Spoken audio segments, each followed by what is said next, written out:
운동 경기를 보게 되면 단체로 하는 경기들이 여러 경기가 있지요. 예를 들어 축구라든지 농구라든지 배구, 야구와 같은 이런 종목들은 여러 명의 선수가 함께 시합을 나가게 됩니다. 이런 종목을 보게 되면요, 일단은 그 구성원들에 따라서 그 경기력이 좀 다르게 나타나는 것을 봅니다.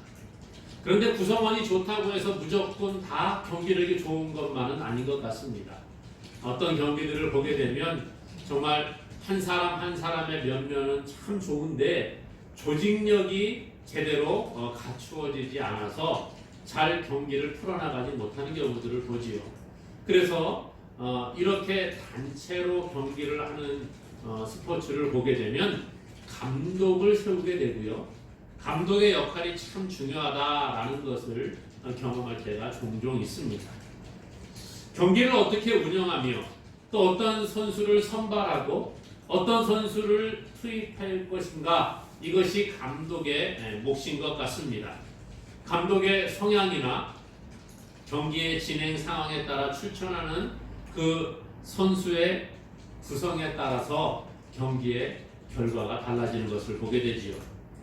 그러니까 이 감독이 선호하는 선수들을 아무래도 경기에 투입하게 되는 것 같습니다. 어떤 선수가 감독이 선호하는 선수일까요?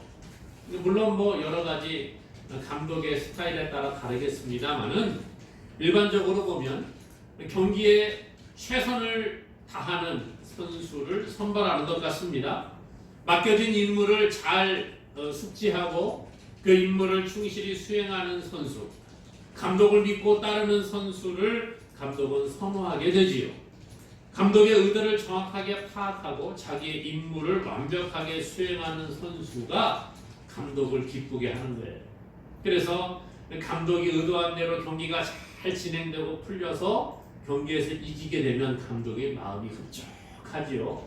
그래서 인터뷰를 하는 것을 보면 경기 후에 이긴 승장은 아주 기분 좋게 웃으면서 인터뷰에 임하지만 감독의 의도대로 잘 경기가 풀어지지 않으면 감독은 좀 기분이 우울한 것을 우리가 보게 됩니다. 예수 그리스도의 보혈의 공로로 죄사함 받고 하나님의 백성 된 저와 여러분들도 이 땅에서 삶을 살아가지만 하나님의 백성의 삶을 살아간다는 것입니다. 그런데 우리를 부르신 하나님을 기쁘시게 하는 삶을 살아가는 사람이 있는 반면에 그렇지 못한 사람이 있음을 우리가 보게 되지요. 하나님께서는 우리를 세상 가운데서 부르셔서 하나님의 백성을 삼아주시고 너희가 세상 가운데서 나를 기쁘게 하는 삶을 살아가라, 그렇게 말씀해주고 있다는 거예요. 그러면 어떤 사람이 하나님을 기쁘시게 하는 사람일까? 오늘 본문은요, 하나님을 기쁘시게 하는 사람이 소개가 되고 있습니다. 오늘 본문에 나오는 이 에녹이라는 사람을 통해서 하나님을 기쁘시게 하는 삶은 어떤 것인가 우리가 살펴보고 은혜를 나누어 보고자 합니다. 먼저 오늘 말씀을 보니까 하나님과 동행한 에녹이 소개가 됩니다. 에녹은 하나님과 동행하였다, 이렇게 말해주고 있습니다. 에녹은 300년 동안 하나님과 동행한 사람이었음을 성경에서 보게 됩니다. 그리고 300년간 하나님과 동행한 후에 하나님이 그를 데려가셨다, 그렇게 말해주고 있어요. 창세기 5장에 보면 에녹의 삶이 소개가 되는데요. 창세기 5장 21절 이하에 보니까 에녹은 65세에 무드셀라를 낳았고 무드셀라를 낳은 후 300년을 하나님과 동행하며 자녀들을 낳았으며 그는 365세를 살았더라. 에녹이 하나님과 동행하더니 하나님이 그를 데려가심으로 세상에 있지 아니하였더라, 이렇게 말해주고 있습니다. 창세기 5장의 내용을 보게 되니까요, 에녹이 65세가 됐을 때에 아들을 낳아서 무드셀라라는 아들을 낳게 됩니다. 그런데 성경에 보니까요, 에녹이 65세가 될 때까지는 하나님과 동행했다 이런 말이 없습니다. 언제부터 되느냐? 65세에 무드셀라를 낳고 난 후에 300년을 하나님과 동행하였다 이렇게 소개해주고 있다는 거예요. 그러니까 65세 때까지 세상에 살 때에는 하나님과 동행하는 삶은 아니었던 것 같습니다. 그런데 65세에 무드셀라를 낳은 다음에 그때부터 하나님과 동행하기 시작했다는 거예요. 도대체 무슨 일이 일어났을까요? 65세의 가장 큰 사건은 아들을 낳았다는 거예요. 누구요? 무드셀라를 낳았습니다. 그리고 난 다음에 이 에녹의 삶은 완전히 변화된 거예요. 그때부터 하나님과 동행하는 삶을 300년을 살게 됩니다. 그리고 하나님이 에녹을 하늘로 들려 올라가시게 되는 거지요. 이 히브리어로 무드셀라라는 이름의 뜻은 창의 사람, 병기의 사람, 창을 던지는 자 이런 뜻을 가지고 있습니다. 또 다른 의미로 이렇게 해석을 하기도 하는데요. 죽은 뒤에 심판이 온다. 죽은 뒤에 그것을 보낸다. 이런 뜻이 또 무드셀라라는 이름 가운데 있다고 합니다. 실제로 성경에 보게 되면 무드셀라가 죽은 이후에 노아의 홍수가 일어나는 것을 보게 됩니다. 그러니까 무드셀라가 죽은 이후에 심판이 온다. 이것이 이루어지게 되는 거지요. 아마도 에녹은 무드셀라를 낳은 다음에 이름을 무드셀라 이렇게 짓고 하나님의 뜻을 깨달았던 것 같아요. 무드셀라 창의 사람, 창을 던지는 자뿐만 아니라 무드셀라 네가 죽은 후에 심판이 온다 이런 뜻이 있는 것을 알고 하나님이 이 아들 무드셀라가 죽은 후에 이 세상을 심판하시겠구나 깨달았다는 거지요. 그리고 난 후부터 에녹은 하나님과 동행하는 삶을 살아갔다라는 거예요.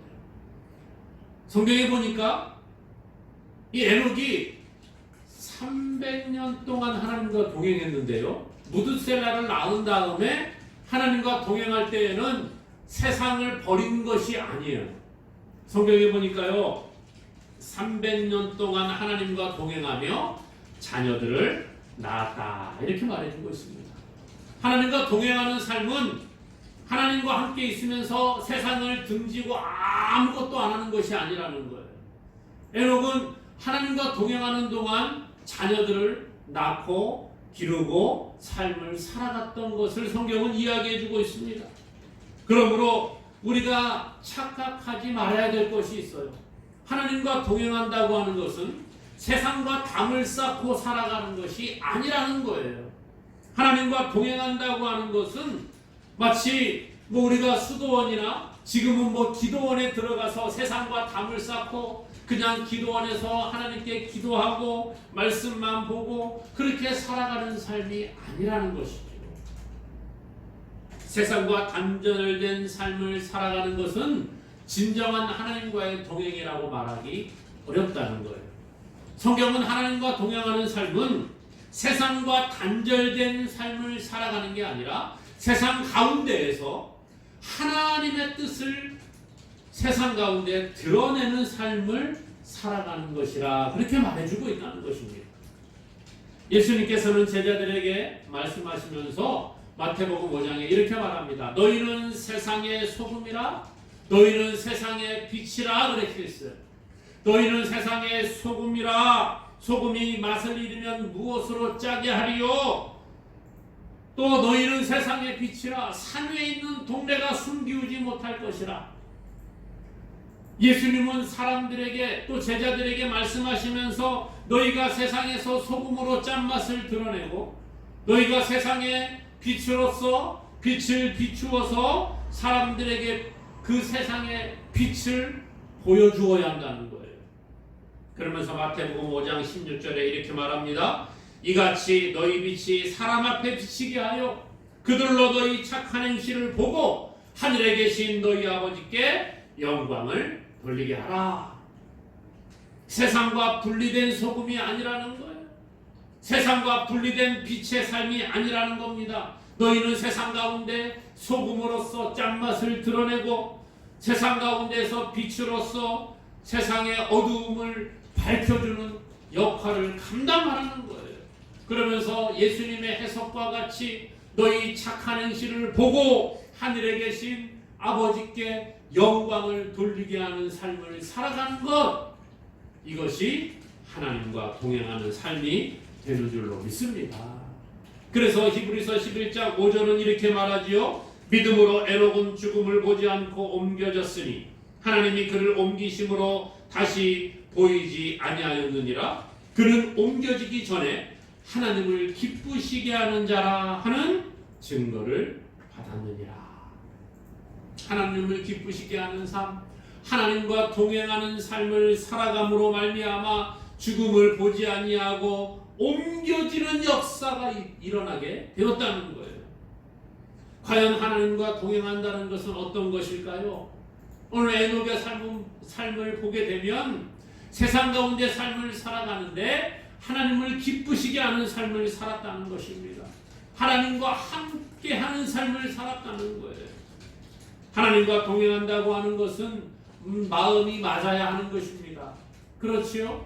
우리가 세상 사람들도 누가 함께 동행할 때에 마음이 맞지 않으면 동행할 수가 없는 거예요. 부모와 자식 간에도 마음이 하나가 되지 않으면 행복한 가정을 이룰 수가 없는 것입니다. 부부간에도 마찬가지지요. 마음이 하나가 되지 않으면 부부는 갈라설 수밖에 없는 거예요. 생각이 같아야 합니다. 서로 생각이 다르게 되면 갈라서게 되는 거죠. 성경에 보니까 아주 위대한 전도자 누구입니까? 사도 바울이죠. 이방인의 사도로 부름을 받았습니다. 그리고 파송을 받아서 이제 이방인에게 복음을 전하는 자가 되었습니다. 안디옥 교회에서 파송을 받을 때 바울과 바나바가 함께 가게 됩니다. 그런데 첫 번째로 가서 선교를 쫙 하고 돌아왔어요. 그리고 난 다음에 며칠 후에 바울이 바나바한테 이야기하는 겁니다. 우리 다시 주의 말씀을 가서 전하는데 우리가 저번에 전했던 그 성들에게 가서 그들이 어떻게 잘 믿음으로 성장하고 있는지 살펴보고 그들의 믿음을 좀 굳세게 합시다. 그렇게 바울이 바나바에게 이야기합니다. 그랬더니 바나바가 그러면 우리 갈 때에 우리 조카가 있는데 이 마가라고 하는 요한이라고 소개하는데요. 이 마가를 함께 좀 데리고 갔으면 좋겠습니다. 그랬더니요. 바울이 반대를 하는 거예요. 뭐라고 하느냐? 사도행전 15장에 보니까요. 바울은 밤빌리아에서 자기들을 떠나 함께 일하러 가지 아니한 자를 데리고 가는 것이 옳지 않다. 이렇게 말합니다. 아마 성경에 이 말씀을 비추어 볼 때에 바울과 바나바가 이 마가 요한을 같이 데리고 갔는데 밤빌리아에서 이 마가 요한이 전도 여행을 같이 다니다가 중간에 포기하고 돌아간 것 같아요. 그러니까 이 바울이 생각할 때 다시 한번 또 가는데 이 바나바가 자기 조카 마가 요한을 데리고 가자고 하니까 안 된다는 거예요. 저번에 갔을 때에도 중간에 포기하고 가버리지 않았느냐. 이번에 또 갈 때 중간에 포기하고 가버리면 어떻게 되겠느냐. 안 됩니다. 그 사람은 신뢰를 잃었습니다. 그렇게 이야기를 하는 거죠. 근데 재미있는 사실은요. 재밌다고 말하는 것은 아니지만 이 바울과 바나바가 이 사건 때문에 성경에 보니까 심히 다투어 피차 갈라섰다 그렇게 이야기해요. 바울과 바나바가 함께 전도 여행을 다녔는데 마가 요한을 또 데리고 갈 것이냐 말 것이냐 때문에 마음이 하나가 되지 않고 싸웠어요. 그리고 심히 다투고 둘이 갈라섭니다. 그래서 바나바는 마가를 데리고 배를 타고 구브로로 가게 되고 바울은 실라를 데리고 이제 수리아와 길리기아를 다니면서 교회들을 견고하게 세우게 되는 것이 사도행전 15장에 나오고 있습니다. 위대한 사도였던 바울도 바나바와 다투니까 마음이 하나가 되지 못하니까 갈라서서 가게 되는 거예요. 물론 이들이 갈라짐으로 인해서 바나바는 따로 선교를 다니고 바울은 또 실라와 함께 따로 선교를 다니게 되는 그런 하나님의 역사들을 이루어 갑니다마는 제가 말씀드리고자 하는 것은 위대한 바울과 바나바도 마음이 하나가 되지 않으니까 어떻게 돼요? 갈라서더라는 거예요. 같은 마음을 가지고 같은 목표를 향해 나아갈 때에 이것이 기쁨으로 사역을 감당하게 되는 것 같습니다.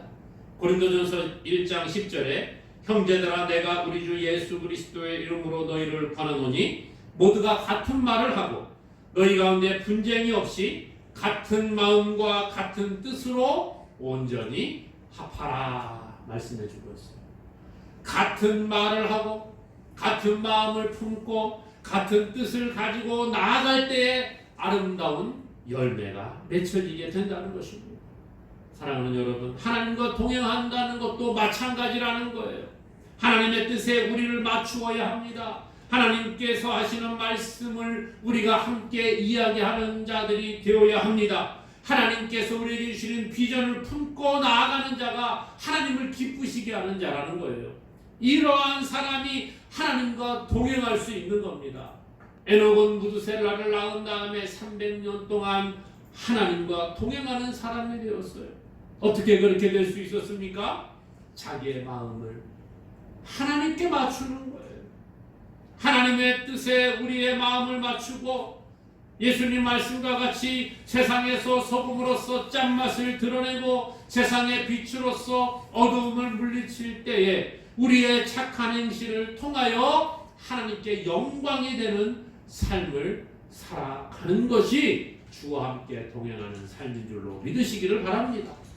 그래서 오늘 우리가 주의 뜻에 우리의 마음을 맞춤으로 말미암아 주와 함께 동행하는 은혜가 있기를 주님의 이름으로 먼저 축원합니다.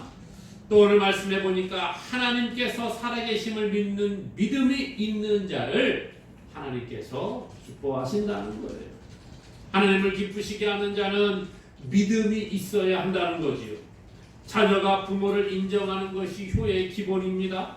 말로는 효도한다고 말하면서 부모님을 인정하지 않냐고 부모를 업신여긴다고 한다면 그 사람이 과연 효자라 말할 수 있겠습니까? 오늘 본문 6절에 보니까 믿음이 없이는 하나님을 기쁘시게 하지 못하나니 그랬어요. 하나님을 기쁘시게 하는 사람은 믿음이 있어야 된다는 거지요. 우리가 하나님을 믿는 믿음이 없이 어떻게 하나님을 기쁘시게 할 수 있겠습니까? 하나님을 기쁘시게 하는 믿음이 무엇일까요? 하나님이 계시다는 것을 믿는 겁니다. 하나님의 살아계심을 믿는 믿음이 있어야 한다는 거지요. 하나님의 살아계심을 믿는다고 하는 것은 그의 존재를 인정하는 것입니다. 하나님의 능력을 인정하는 거예요. 하나님은 살아계신 분이시고 하나님은 능력의 하나님이 되시고 하나님은 우리의 모든 것을 주관하시는 하나님이 되신다고 인정하는 것, 이것이 바로 하나님을 믿는 믿음이라는 것이지요. 전능하신 하나님의 존재를 인정하지 않고 하나님의 역사를 인정하지 않는 자는 하나님을 믿는 자가 아니라는 것입니다. 그러므로 오늘 우리는 하나님의 능력과 하나님의 존재를 인정하는 자가 되어야 합니다. 민수기 11장에 보니까 이제 이 이스라엘 백성들이 애굽에서 나와서 광야의 삶을 살아가게 됩니다. 그런데 광야의 삶은 먹을 것이 없잖아요. 날마다 하나님이 내려주시는 만나를 먹으며 살아갑니다. 그런데 어느 날 이 이스라엘 백성들과 함께 살아가는 다른 인종들이 탐욕을 품고 불평하기 시작을 합니다. 야, 날마다 이거 뭐 만나 이것만 먹고 사니까 참 질린다. 고기 좀 먹고 싶다. 그랬더니 이 백성들이 함께 거기에 동요가 된 겁니다. 나도 고기를 달라, 나도 고기를 달라. 그리고 막 이제 막 화가 나서 모세에게 불평을 하는 겁니다. 우리가 애굽에 있을 때에는 생선과 오이와 참외와 부추와 파와 마늘을 먹은 것이 생각나는데 지금 우리 눈에 보이는 것은 만나밖에 보이는 것이 없다. 우리에게도 고기를 달라 이러면서 막 모세 앞에 가서 항의를 하고 데모를 하는 겁니다. 그러니까 이 모세가 얼마나 괴롭겠어요. 이 사람이 와서 고기를 달라 그러고 저 사람이 와서 야 만나 지겹다 다른 거 없냐 그러고 화가 났어요. 그래서 성경에 보니까 이 모세가 하나님께 불평을 쏟아내기 시작을 합니다. 하나님 이 백성들이 고기를 달라고 하는데 내가 어디서 고기를 구해가지고 이 백성들을 다 먹이겠습니까? 그랬더니 하나님이 말씀하시는 거예요. 너 백성들에게 말해라. 너희 몸을 거룩하게 하고 내일 너희들이 고기를 먹게 될 것이라고 말해라. 언제까지 먹게 하느냐? 성경에 민수기 11장 9절에 보니까요. 하루나 이틀이나 닷새나 열흘이나 20날 뿐만 아니라 냄새도 싫어하기까지 한 달 동안 먹게 하리니 이는 너희가 너희 중에 계시는 여호와를 멸시하고 그 앞에서 울며 이르기를 우리가 어찌하여 애굽에서 나왔던가 함이라 하라. 언제까지요? 한 달 동안 냄새도 싫어하기까지 한 달 동안 먹여주겠다는 거예요. 모세가 말합니다. 하나님, 이 백성들이 보행자가 60만 명입니다. 장정만 60만이 넘었다 그랬어요. 60만이 넘는 이 사람들을 어떻게 한 달 동안 고기를 먹이겠습니까? 그들을 위하여 양떼와 소떼를 잡은 줄 조카오며 바다의 모든 고기를 모은즉 그들을 족하게 먹일 수 있겠습니까?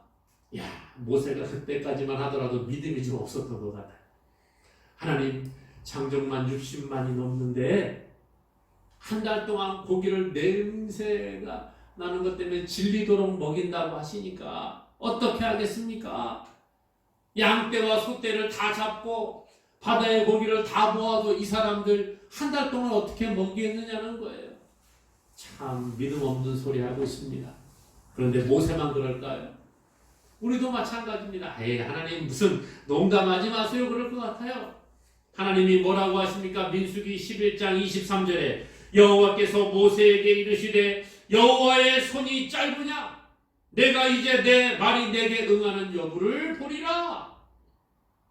여호와의 손이 짧지 않다는 거예요. 하나님의 능력을 의심하지 말라는 겁니다. 야, 내가 그걸 못할 것 같으냐? 내가 이제 내 말이 내게 응하는 것을 보게 될 것이다.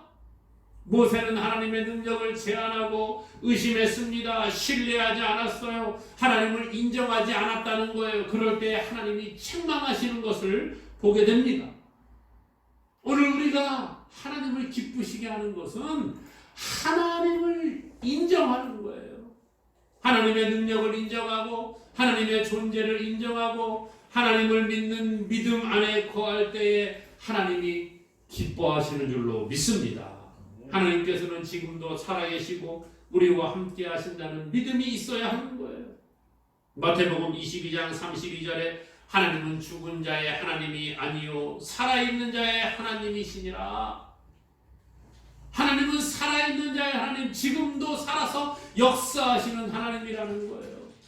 에녹과 함께 하셨던 그 하나님, 모세를 통해서 광야에서 이스라엘 백성들에게 날마다 만나를 먹이신 그 하나님, 고기를 달라고 할 때에 백성들에게 한 달 동안 냄새나서 질리도록 먹이시는 그 하나님이 오늘 지금 우리와 함께 하시는 줄로 믿습니다. 하나님이 나와 함께 하신다는 믿음이 있다고 한다면 우리의 삶은 달라질 거예요. 우리의 행동은 달라질 것입니다. 우리의 입술에서 나오는 말이 달라질 거예요.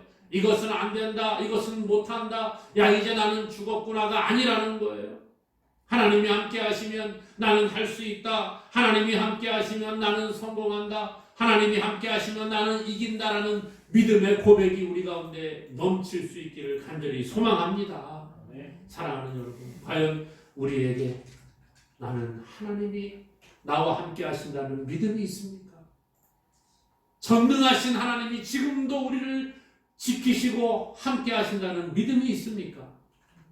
하나님을 인정하고 하나님의 능력을 신뢰하는 바른 믿음을 소유하는 저와 여러분이 되어줘서 하나님을 기쁘시게 하는 자가 되기를 주님의 이름으로 축원합니다. 마지막으로 보니까 하나님을 찾는 자에게 상 주시는 이심을 믿는 자를 하나님께서 기뻐하신다는 거예요. 우리가 하나님을 신뢰하고 역시 하나님은 나에게 상 주시는 분이라고 고백할 때 하나님이 우리를 기뻐하시고 더 큰 상급으로 우리에게 채워주실 것입니다. 오늘 우리가 하나님을 찾을 때 주님은 미리 준비하신 상을 우리에게 주시는 분이라는 거예요.